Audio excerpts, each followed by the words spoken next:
Hello everyone, this is Shannon from That's So Po, and today I'm doing week 46 of my 2021 reads. This week I read quite a few different things, some of which I really loved, some of which I DNF'd.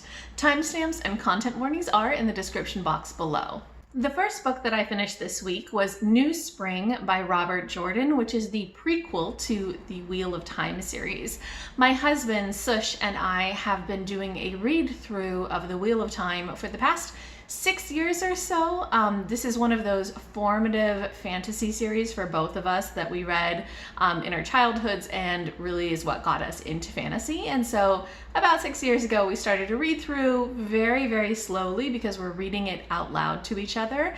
We're currently in the middle of book 8, but we took a break to come and read the prequel because the Wheel of Time TV series was coming out and we wanted to read the prequel ahead of time since we'd heard that that was going to be incorporated into the series.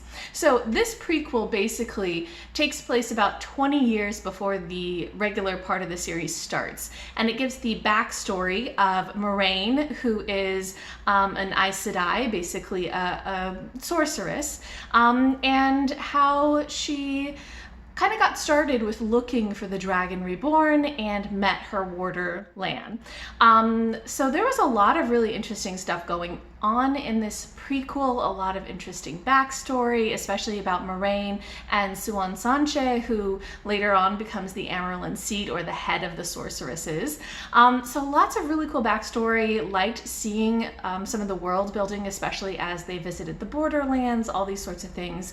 Loved those things. But this fell into some of the typical things that Robert Jordan does that gets on my nerves, such as the way that he portrays young women. He always has them be really caricatures of young women. So lots of pettiness, lots of bickering, and I didn't love seeing Moraine and Siuan in that light, especially because as adult women, for at least part of the series, they are very mature and very powerful and very interesting, and so I didn't love seeing the younger versions of them, even though I liked the backstory. So that was okay.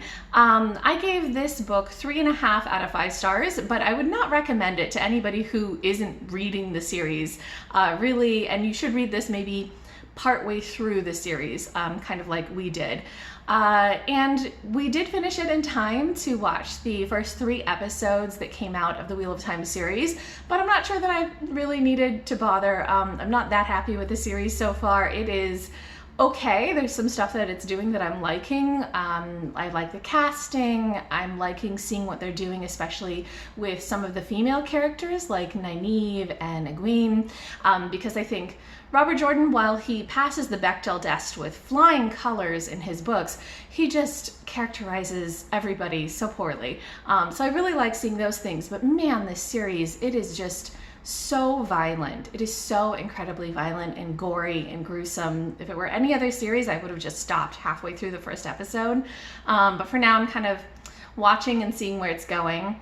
And also it's doing a couple of things, like it fridged a woman in the first episode, which is, you know, where a woman is killed simply to have impetus for a male character story, which always annoys me.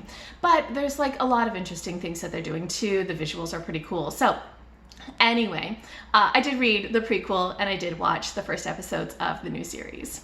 Next, I read Feathers by Thor Hanson. Thor Hanson is an author who has quite a few different nonfiction books about nature and science, and I'd heard Olive at a Book Olive, who I will link below, talk about how much she enjoys Thor Hanson's works. So I've been meaning for a long time to pick up one of his books, and I picked this one up, and it was so good. So basically, this is a book that just explores the topic of feathers.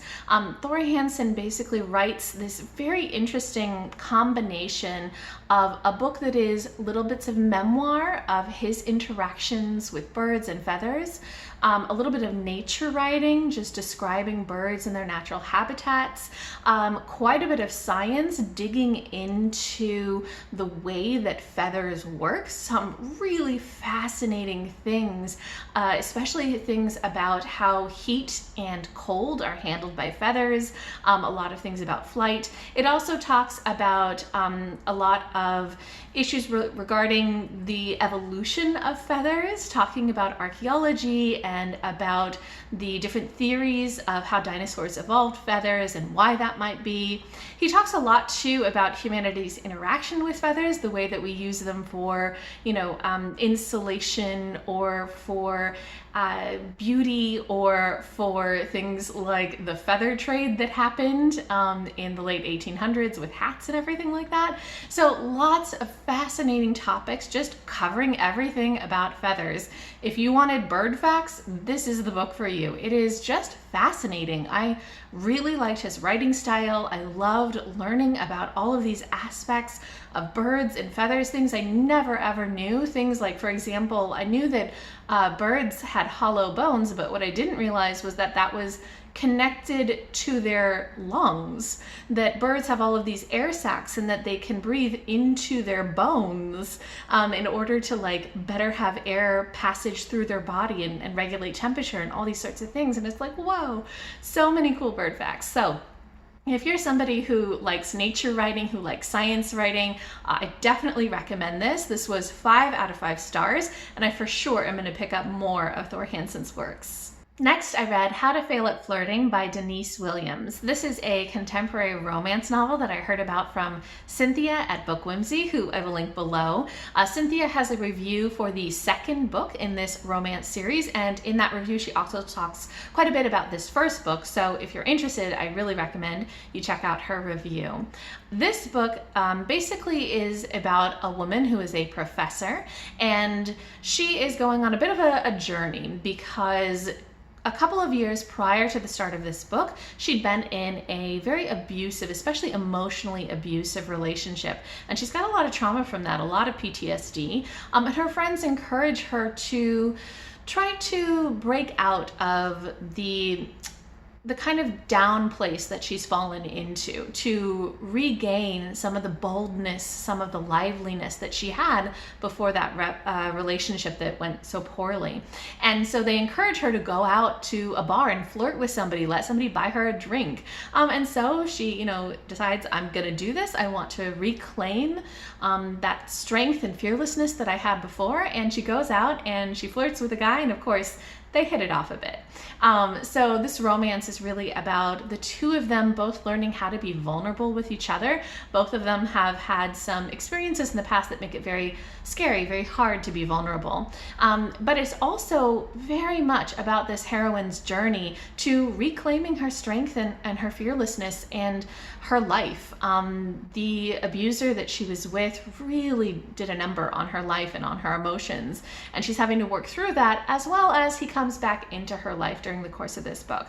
So if you are not somebody who wants to read about domestic abuse, you probably should skip this one, because it's really the backbone of this story, because it is so much about her growth and about her rejecting that abuse of her and that worldview that made her so scared, and saying, no, I'm stronger than this and I'm working through this. It's a really great story. I loved the writing. I thought it was so good. I really liked the romance, but that past abuser part of the story is quite big. So for me, I gave this 4.5 out of 5 stars, and I'm for sure going to be picking up the second book in the series.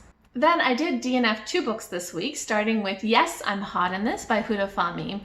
This is a graphic novel that is actually more like a collection of small comics, web comics, things like that. I heard about this from Jen at Remembered Reads, who I will link below. She read this a week or 2 ago, and it was okay for her, but I decided that it sounded interesting enough that I wanted to give it a try, because it's about a hijabi woman who is growing up in the US, and just little interactions with people, like lots of microaggressions and things like that, and her dealing with those with humor. So I think I liked the premise of it, but the actual execution was meh. It was okay. I didn't really love the drawing style, and I think the humor just didn't land so much for me. So even though I was thinking that this might be up my alley, it was just okay. I got through 20% of this, and I just wasn't really interested in continuing. Nothing against this. There's absolutely nothing wrong with it. It just didn't land for me so well. So, oh well. And then I DNF'd a book that is quite a BookTube favorite right now, which is The Inheritance of Orquídea Divina by Zoraida Córdova. So this is a sort of contemporary / historical fantasy, magical realism type story that is about a woman, Orquídea Divina, who is old and she's about to pass away, and she calls all of her descendants to come home and receive their inheritance from her. And this book is something that I've heard so many people really raving about. Lots of people absolutely love it. And I actually really loved a good chunk of this, but there were some parts that just really weren't working for me. So I ended up putting it down after 26%. Basically, I absolutely loved everything that was about Orquídea Divina herself. There's quite a few flashbacks to her childhood growing up, and it's just amazing. The writing is so beautiful, and the kind of magical realism is just fascinating. I loved her character. She's such a strong person. I could not get enough of Orquídea Divina. The problem is that the other half of the book, the interspersed chapters, are from the perspective of her descendants, like her grandchildren, and they drove me up the wall. These kids, I mean, they're, young adults or adults. They're awful people. They're so mean, just constantly bickering and just so not nice people. And I just could not handle that. Every time I was in one of the chapters of the grandkids, I was just counting the pages until I could get back to Orquídea's story.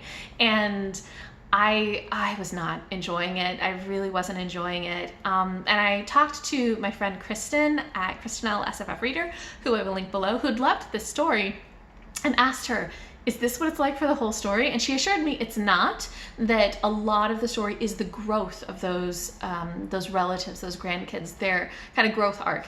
And I tried reading for a little bit more after I talked to her, and I just couldn't handle it. I got so annoyed. And I don't know if this ever happens to you, where you get so frustrated with characters that you don't even care what their growth arc is going to be. You're just totally disinvested in their story. So that's kind of the point that I got to, and I realized, okay, I need to put this down. But I think that if you're not the type of person to get super annoyed with bickering characters, I know lots of people can handle that kind of family drama a lot better than I can. I really do think this is worth picking up because it was gorgeous writing, and I just loved the magic, and it was so cool. So there's lots of great stuff about this book. Just that bickering aspect didn't work for me.